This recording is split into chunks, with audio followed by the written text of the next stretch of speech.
What's up, everybody? This is Matt with Project Unbroken, and today I wanted to talk about the triangle of relapse. This is basically what we have come up with for the three main reasons, or the three things that come together that really dramatically increase the chances of somebody relapsing. So the first part of that we put up top is return to old environment. So this is a big one. This is going back to the places that you used to go when you were in your addiction. This is hanging out with the people that you used to use with. This is anything that you could think of that would put you in a similar situation as how you were living when you were in your addiction. That's a big one. That's number one.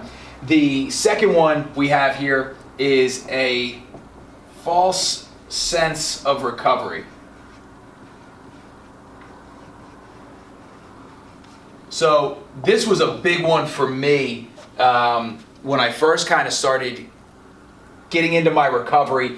I would get a few weeks clean even, and I'd be like, oh, I can handle this. I'm good. I've gotten through the addiction. Now I can kind of just use a little bit to have fun, or I'm going out. I'm gonna use a little bit to take the edge off. I would be immediately back into my addiction, worse than when I started in the first place. And every time, just because I felt like I got through the physical withdrawal, I felt like, okay, I know that I don't want to go through that again. I'm just going to use this once, and then it'll be an every once in a while kind of thing.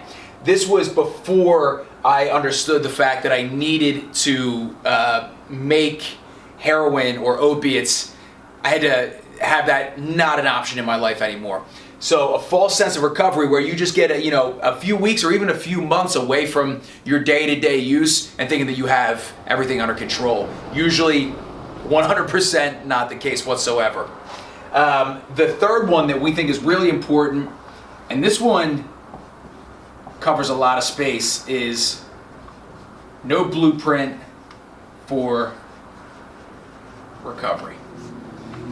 So this is a big one right here because it can easily lead to the other two pieces of that triangle. So if you have no blueprint for your recovery, you don't have any healthy replacements in place, like maybe exercise or meditation or yoga or anything. If you don't have your support system set in place, and you don't have the forced accountability where your support system knows, hey, if they see me kind of acting strange or acting funny, they're gonna drug test me. I need to make sure that I just definitely don't use and I stay away from it. If you leave yourself too many loopholes, you're definitely gonna find yourself back in the old environment, back with a false sense of recovery, back to using again. And you see, when you put these three things together, you almost don't even stand a chance. It's just too overwhelming. And when anything stressful comes up, you're more than likely gonna fall right back into it. So the three things you really need to look out for, I'd say the big one, no blueprint for recovery. Make sure you kind of have an idea of how you want to structure this long term, months, years, how are you set up? The second one, return to old environment. You have to understand that you can't go back to those people, you can't go back to those places, you can't go back to that way of behaving. And then false sense of recovery. Don't trick yourself. By now, you should know, don't have a handle on this thing. You can't, get a few months away from it and fall right back in. You don't have control of this really at any point, especially when you think you do. That's when you're tricking yourself.